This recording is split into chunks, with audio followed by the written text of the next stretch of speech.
Hello friends, welcome back your maths की कक्षा here is Ketan Goel from NIT Srinagar. So यार, आज की वीडियो में हमारे साथ है मयंक शुक्ला, जो कि एक यूट्यूबर है। कोटा में 3 इयर्स हम लोगों ने साथ में स्टडी की, एक ही कोचिंग में थे हम लोग, एक ही पीजी में हम लोग रहते थे।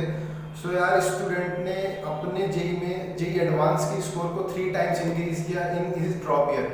सो यार, इस वीडियो में हम लोग कंप्लीट डिस्कस करने वाले हैं कि किस तरह से उन्होंने अपने सिंगल ईयर में एक ही उसी कोचिंग में स्टडी करते हुए किस तरह से अपने स्कोर को इंक्रीज किया। So hello ma'am, welcome. Thank you Ketan भाई अपने चैनल पे बुलाने के लिए। और सब लोग पहले जल्दी से मैथ्स की कक्षा को सब्सक्राइब कर लो यार, एकदम रियल कंटेंट आता है यहाँ पे। आप ऐसे बहुत से चैनल पे जाओगे जहाँ पे आपको थोड़ी यार प्रॉब्लम होगी, लाइक एज वो डीमोटिवेशन मोटिवेशन कर कर के बहुत कंफ्यूज कर देते हैं। इतना कुछ अपने को सोचना नहीं होता है। सो अच्छे से एक जगह फोकस करते रहो। सो यार मयंक, एक बार अपना शॉर्ट इंट्रोडक्शन दे दो हमारे जो भी व्यूअर्स हैं। मेरा नाम मयंक शुक्ला, मैं अभी IIT Roorkee mechanical engineering second year में हूँ और मैंने कोटा में 2 साल प्रिपरेशन की थी, क्लास 12th और 13th में। केतन मेरे रूम के जस्ट बगल में रहता था। दोनों लोग साथ में बहुत कुछ किए हैं, पढ़ाई के साथ साथ सब कुछ चीज़ें किए हुए हैं एंड उसके साथ बस इतना ही छोटा सा इंट्रोडक्शन काफ़ी है आप लोगों के लिए। और हाँ, छोटा सा एक यूट्यूब चैनल भी मेरा चल रहा है IITian NITian ब्रदर्स के नाम से, ठीक है। उसका लिंक आपको डिस्क्रिप्शन में मिल जाएगा। और फ्रेंड्स, हम लोग कोटा में जितने टाइम साथ रहे, अगर संडे को अगर वीकेंड में कहीं जाना है तो साथ में जाया करते थे। जब स्कूल कोचिंग से छुट्टी मिलती थी तो साथ में कि ठीक है आज तो निकल रहा है तो आज ही हम निकलेंगे। तो इस तरह से हम लोगों ने साथ में रहकर के बिल्कुल बहुत कुछ कोटा में। हाँ। सो यार, मैं सबसे पहला जो आपसे क्वेश्चन है वो ये है कि आपने किस तरह से 1 ईयर में अपने स्कोर को इतना ड्रास्टिक चेंजेस लाया। सो ये स्टूडेंट सबसे पहले चाहूँगा। हाँ यार, जैसे कि मैं बताऊँ कि मैं 11th गांव से किया हुआ था। एंड क्या था कि मतलब मुझे पता था कि अब 12th में मुझे कोटा जाना है, तो मैं 11th वाले चीज़ों को भी अच्छे से नहीं कर रहा था वहाँ पे भी। मतलब लाइक जो एक बोर्ड लेवल होता है वहाँ तक भी मैं नहीं कर रहा था, क्योंकि मैंने कोचिंग में ऐसे फ़ोन ऑन करके पूछा था तो वो लोग बता दिए थे कि हाँ आपको 11th भी पढ़ाया जाएगा। तो इस वजह से मैंने नहीं किया था। बट जब मैं 12th में आया तो मेरे लिए बहुत ज़्यादा एक तरीके से प्रॉब्लम क्रिएट हुआ। मैं LN बैच में गया, हिंदी मीडियम से था, तो वहाँ पे उन पुराने बच्चों के साथ ही मुझे मर्ज कर दिए थे उस बैच में। तो वहाँ पे क्या हुआ कि स्टार्टिंग हुई 12th से, और जो चैप्टर्स आ रहे थे वो सब बिल्कुल भी समझ में नहीं आ रहा था, कहाँ से क्या स्टार्ट हो रहा है। सब कुछ हवा हवा में चल रहा था। आपको पता होगा कि आपसे भी मैं डाउट पूछने आता था स्टार्टिंग में, तो जब मैं नया नया आया था कि ये वाला कैसे क्या हो रहा है, या कोचिंग से कुछ जो नई नई चीज़ें उनके प्लान्स होते थे कि टेस्ट का क्या सिलेबस है, या टेस्ट में कैसे, मतलब लाइक एज आपके पास 1 साल पहले का एक्सपीरियंस था, तो उन सब का मैं फुल यूज कर रहा था। तो उस वजह से मेरे को 12th में काफ़ी प्रॉब्लम हुई थी 11th नहीं पढ़ने से। एंड उसके बाद जब मैं 13th में आया तो फिर वापस से एक मतलब पूरा ऐसा नहीं होता यार कि मतलब जैसे कि अपने यहाँ हाइक नहीं बना रहता है कि डायरेक्ट 13th में जाओगे या ड्रॉप लोगे तो बहुत तेज़ चलेगा सिलेबस, बहुत कुछ अलग सा होगा। बट मुझे ऐसा लगता है कि यार लगभग स्पीड या समझने की क्षमता जो होती है वो लगभग सेम ही रहती है। भले ही लोग डरते रहते हैं कि ड्रॉप में गए तो बहुत ज़्यादा स्पीड हो जाएगी या कुछ ऐसा हो जाएगा। तो ड्रॉप में गया तो रेगुलरली बस यार मतलब जो टीचर्स देते उसको करता रहता, लगातार धीरे धीरे मतलब टेस्ट में स्कोर को इम्प्रूव करने का ट्राई करता रहा, और लास्ट तक जाते जाते ईश्वर की कृपा से थोड़ा अच्छा हो गया। बस यही था। सो यार, मयंक से एक इंटरेस्टिंग क्वेश्चन, बिकॉज हम लोग साथ में स्टडी किया तो मेरे को पता है कि मयंक ने 11th में सबसे पहले बायो लिया था, उसके बाद में इसने मैथ्स पे स्विच किया। सो यार मयंक, क्या रीज़न था कि बायो लिया सबसे पहले और फिर बाद में मैथ्स पे स्विच किया। भैया जो मतलब अभी NIT जयपुर में दीपक शुक्ला, वो मतलब मैथ्स ही लिए हुए थे। तो हमारे जो स्कूल के प्रिंसिपल्स थे 10th में, तो उन्होंने बोला कि बायो ले लो, थोड़ा ज़्यादा अच्छा रहेगा, समाज की सेवा करोगे, कुछ ऐसा रहेगा। तो मैंने बायो लिया। बट जब मैं 1 महीने पढ़ा बायो को तो मतलब मज़ा ही नहीं आ रहा था यार। क्लास में जाते नींद आती, क्लास स्किप करते। वहाँ का मतलब जो एक बोर्ड का कोचिंग मैंने ज्वाइन किया था अपने गांव में, तो मैंने फिर सोचा कि ठीक है अब मैं मैथ्स पे ही स्विच कर जाता हूँ। क्योंकि कुछ लोगों ने मुझे ये भी बताना स्टार्ट किया कि मैथ्स से रहोगे तो NDA का भी आगे अच्छा चांस रहेगा, अगर आपका आईआईटी में नहीं हुआ तो। पहले कहाँ पता था कि मेरा आईआईटी में हो ही जाएगा, या एमबीबीएस में अगर मैं नीट के लिए ट्राई करूँ तो मेरा हो ही जाएगा। तो इस वजह से सबको मतलब एक अपना अल्टरनेटिव रख के चलना पड़ता है ना। तो मैं उस चक्कर में एनडीए, एयरफोर्स, इन सबको ऑप्शनल में रखा था कि थोड़ा ठीक है, अगर आईआईटी में नहीं हुआ तो यहाँ पे मैं हो जाऊँगा। तो इस वजह से मैंने फिर वापस मैथ्स पे स्विच कर गया। सो यार मैं, जैसा भी आपने कहा कि 11th आपने पूरा स्टडी किया था आपके होम स्टेट से, और फिर उसके बाद 12th में आप आए और कोटा में स्टडी शुरू की और आपको पुराने हाँ बच्चों के साथ हाँ। बैठा दिया गया। सो यार ऐसे हमारे इंडिया में बहुत सारे स्टूडेंट हो सकते हैं जिनके साथ सिमिलर आप जैसी सिचुएशन हुई। सो यार उनके लिए आप कौन से कोटा की कोचिंग सजेस्ट करना चाहेंगे, या फिर आज के टाइम पे यार सारी कोचिंग्स ऑनलाइन चली गई, तो आप ऑनलाइन और ऑफलाइन में कौन सी कोचिंग सजेस्ट करना चाहेंगे? यार देखो, ऑनलाइन तो मतलब ऑफलाइन से को कभी नहीं पा सकता। मींस ऑफलाइन तो हमेशा ही बेस्ट रहेगा। अगर जिसके पास फाइनेंशियल कंडीशंस एंड बाकी सब कंडीशन उसकी अच्छी है, पॉजिटिव है, तो देन ऑफलाइन सबसे बेस्ट है। बट अब आप, हाँ हाँ, अब देखो यार, मतलब प्रॉब्लम दो तरीके से हो जाती है कि एक तो जब मैं हिंदी मीडियम से था तो केतन तुम्हें भी पता होगा कि मतलब कोटा में वो भी एलएन के अंदर हिंदी मीडियम का 2-3 बैच चलता है और इंग्लिश मीडियम का 20-30 बैच चलता है। इतना ज़्यादा फ़र्क रहता है, 1:10 रेशियो रहता है लगभग ना। तो उस वजह से हमें दिक्कत हुई कि ऐसे स्टूडेंट्स काफ़ी कम थे जिन्होंने 12th में डायरेक्ट एडमिशन लिया विदाउट 11th स्टडी किए हुए। और तुम्हें ये भी याद होगा कि अपने रूम के बगल जो शिवम था वो भी डायरेक्ट 12th में आया था, but he was from English medium, and उसको अलग से सेपरेट बैच मिला था। एंड वहाँ पे उसको 11th के कुछ टॉपिक्स पढ़ाए जाते थे, लाइक जैसे फिजिकल केमिस्ट्री स्टार्टिंग के लिए मोल कॉन्सेप्ट आना चाहिए, इनऑर्गेनिक केमिस्ट्री में केमिकल बॉन्डिंग हुआ, या पीरियाडिक टेबल वाला चैप्टर हुआ, या फिर मैथ्स में फंक्शन या इनवर्स ट्रिग्नोमेट्रिक फंक्शन हुआ। तो ये सब चीज़ें उसे करवाई गई थी, बट ये सब चीज़ें मुझे नहीं करवाई गई थी। तो इस हिसाब से तो सो मीन स्टूडेंट, अगर आप लोग 12th में आते हैं डायरेक्ट, मीन्स अगर आपने 11th स्टडी नहीं की और डायरेक्ट 12th में एडमिशन लेना चाहते हैं, तो ऐसी फैसिलिटीज़ होती है कोटा की अच्छी कोचिंग्स में, जहाँ वो आपको हाँ सेपरेट बैच लेकर के इंपॉर्टेंट टॉपिक्स जो आपके 11th के वो आपको 12th के साथ ही बिल्कुल। कवर करवा देते हैं। सो यार according to me and also according to Mayank, बहुत अच्छा कोचिंग है एलन। अगर आप ऑफलाइन कोचिंग करना चाहते हैं तो Allen coaching is best according to हाँ, अभी के हिसाब से तो सो यार बिल्कुल मैं सही है भाई। नेक्स्ट, हाँ बोलो। ओके, सो यार मैं नेक्स्ट क्वेश्चन जो है वो स्टूडेंट के लिए भी हो सकता है काफ़ी डिमांडिंग हो, I don't know about that, but यार जो लाइफ में चेंजेस आए हैं, जो आपको एक मीन्स जो आपने एक हार्ड वर्किंग स्टेज से अब यहाँ पे आप आईआईटी रुड़की तक पहुँचे हैं, तो आईआईटी रुड़की में आपके किस तरह का एनवायरनमेंट है, क्या है, तो थोड़ा सा अपने कॉलेज के बारे में प्लीज़ डिस्क्राइब करें और स्टूडेंट्स को थोड़ा सा मोटिवेट करें कि किस तरह से कॉलेज लाइफ में और कोचिंग लाइफ में हाँ डिफरेंस। यार, तो सबसे पहले मैं आईआईटी रुड़की के लोकेशन के बारे में बता दूं कि ये उत्तराखंड में है, मतलब लाइक एज यूपी और उत्तराखंड का बॉर्डर ही है। तो मतलब अपन भी ऐसा सोचते थे ना कि रुड़की में गए तो वो हिल्स होंगे एंड बर्फ़ गिर रही होगी, बहुत कुछ होगा, लाइक एज वीडियो देख के ऐसा होता था, बट ऐसा कुछ भी नहीं है। लाइक एज जैसा दिल्ली के एनसीआर के आसपास का इन्वायरमेंट या वेदर होता है, जस्ट लाइक एज वैसा ही वेदर है रुड़की का भी। बट उसके बहुत ही नज़दीक देहरादून है, मसूरी है, और बहुत सारे हिल स्टेशंस हैं। सो जब छुट्टी होती है, लाइक 5-6 दिन का होता है, तो स्टूडेंट्स ग्रुप बना के निकल जाते हैं एंड वहाँ बहुत सारे एडवेंचर्स करते हैं। तो लोकेशन के हिसाब से तो मज़े वाला लोकेशन है, क्योंकि पास में ही हिल स्टेशंस हैं। सो यार फ्रेंड्स, जो आपकी कोचिंग लाइफ और कॉलेज लाइफ में जो बेसिक डिफरेंस है वो ये है कि आप जो कोचिंग लाइफ में आपको जितना टाइम स्टडी करना होता है, शायद उतना ही टाइम आपको कॉलेज में स्टडी करना पड़े।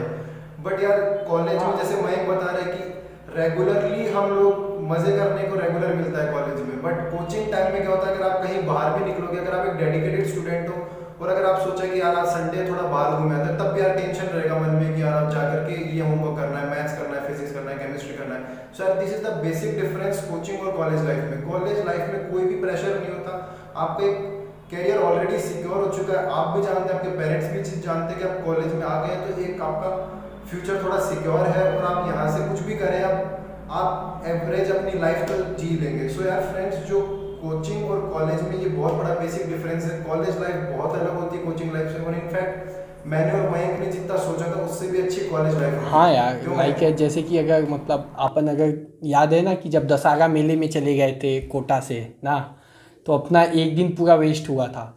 तो वहाँ से आने के बाद अपन कितना परेशान होते थे कि अभी इस सीट का ये वाला एक्सरसाइज रह गया है, इतने सारे प्रॉब्लम्स रह गए हैं, कब अपन इनको सॉल्व करेंगे, और ये तो छूट ही गया है, अब क्या होगा।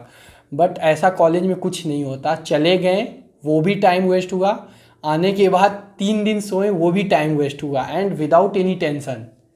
बट ठीक है, एग्ज़ाम टाइम आता है तो वो तो यार पढ़ना पड़ेगा ही, तो वहाँ थोड़ा मेहनत करना पड़ेगा। और बाकी तो ऐसे मामला एकदम चिल सा रहता है केवल। और एक चीज़ सबसे ज़्यादा इम्पॉर्टेंट ये है ना कि जब अपन जेई की तैयारी करते हैं तो मेज और चेयर पे बैठ के लगातार एक ही चीज़ पे लगातार फोकस करते रहते हैं, सॉल्व करते रहते हैं।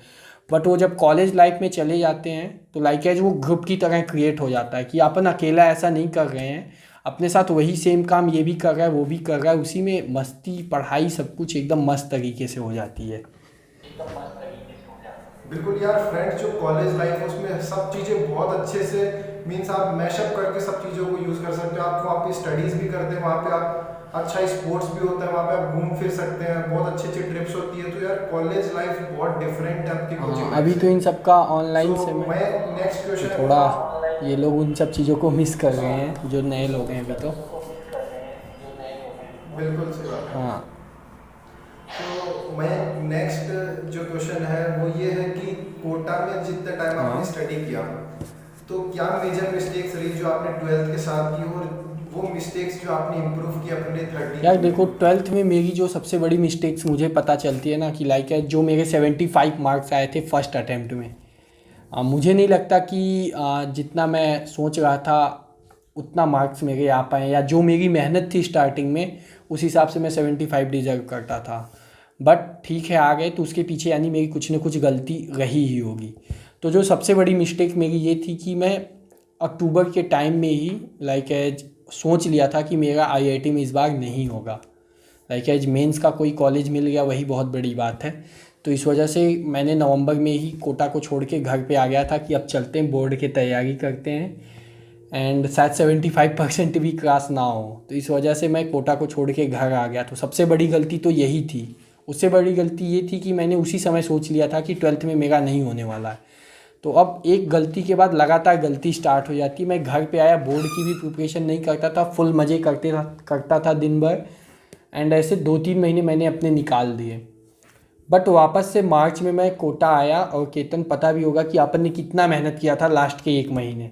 रात के 3-3 बजे, 4-4 बजे तक बिल्कुल। अपन इनऑर्गेनिक केमिस्ट्री के केमिस्ट्री इन एवरीडे लाइफ और बाकी इन्वायरमेंटल केमिस्ट्री को कितना रट्टा मारते रहते थे रात को 3 बजे 4 बजे घूम के टहल के।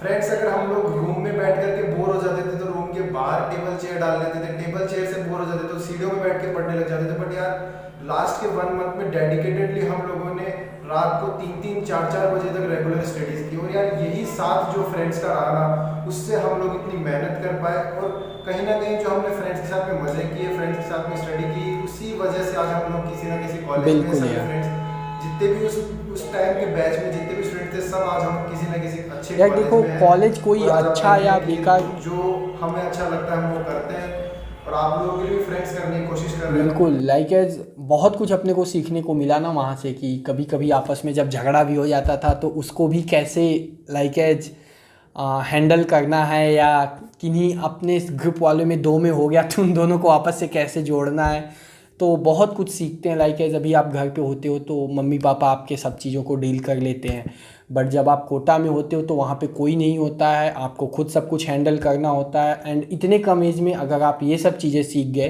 तो बहुत अच्छी चीज़ होती है। ओके, सो जैसा कि मयंक ने बताया कि वो अक्टूबर में ही 12th बोर्ड्स की प्रिपरेशन के लिए अपने होम स्टेट चले गए थे, और उन्होंने उस टाइम पे सोच लिया था कि पहले मैं बोर्ड्स क्लियर करूंगा, और बोर्ड्स क्लियर हो जाते हैं तो उसके बाद देखूंगा। मुझे की सोचेंगे। सो यार जब मयंक गया अपने होम स्टेट तो हम सब लोग सोचने लगे कि यार वो तो अलग से प्रिपरेशन कर रहा है बोर्ड्स के लिए, तो क्या पता हम बोर्ड्स के लिए सेलेक्ट हो पाएंगे कि नहीं हो पाएंगे, बोर्ड्स में हमारा 75% हो पाएगा कि नहीं हो पाएगा। बिकॉज मयंक डेडिकेटेडली स्टडी कर रहा था बोर्ड्स के लिए, और हम लोग जेई मेंस और जे एडवांस के साथ में प्रिपरेशन कर रहे थे। सो यार ऐसा नहीं होता है, आपको कोई रिक्वायरमेंट नहीं है कि बोर्ड्स को आप सेपरेटली पढ़ रहे हैं। अगर आप मेंस को अच्छे से फोकस करके चलते हैं, लास्ट के 1 मंथ में आप अगर थ्योरी पे फोकस कर लेते हैं तो बोर्ड्स जे मेंस और जे एडवांस आप सिमिलरली बिल्कुल, क्योंकि मैंने तो सो मयंक की मेजर मिस्टेक्स थी जो कि उसने की 12th के साथ, उसने बोर्ड्स को प्रेफरेंस दी और जे मेंस उसने सोचा कि कोई बात नहीं नेक्स्ट ईयर बिल्कुल कर भाई, लेंगे। सो दिस इज रॉन्ग, आपको अपनी तीनों चीज़ों को पैरेलल लेके एकदम। चलना है। So Mayank, next and last question is कि यार आज स्टूडेंट को आप क्या टिप्स देना चाहेंगे कि वो अपने रिजल्ट में ड्रास्टिक चेंजेस यार देख देखो, सकें? अभी तो जो सबसे मेन चीज़ मैं ये बताना चाहूँगा कि यूट्यूब इनको बहुत ज़्यादा डिस्ट्रैक्ट कर रहा है ना। इतने ज़्यादा क्रिएटर हो गए हैं इस ऑनलाइन, जब कॉलेज बंद हो गया किसी के पास कोई काम नहीं है ना। एंड आप देखोगे कि रियल कंटेंट्स कोई भी नहीं डाल रहा है, पढ़ाई लिखाई से रिलेटेड कोई भी नहीं डालता है। वो जस्ट लाइक एज कभी किसी का मन हुआ तो वो कोटा के कोचिंग को एक्सपोज करना स्टार्ट कर दिए, कभी मन हुआ तो आईआईटी को ही लेके एक्सपोज करना स्टार्ट कर दिए कि पढ़ लिख के कुछ नहीं होगा, वहाँ पे जाके आपका इतना पैकेज लगेगा, इसका सीटीसी ब्रेक हुआ, आपका 50,000 पर मंथ का बन रहा है, यहाँ प्लेसमेंट ही नहीं हुआ इस कॉलेज में। एंड जब आदमी सोचता है कि लाइक एज आईआईटी में बहुत अच्छा प्लेसमेंट होगा तो उसी मोटिवेशन से वो पढ़ाई करता है। बट जब अचानक से कोई बंदा आके बोलता है कि नहीं इतना होता है, वो सही बोल रहा है, बट लाइक एज कि जब 1 करोड़ से वो 10 लाख पे थंबनेल पे लगाता है तो उसके व्यू बहुत ज़्यादा आते हैं।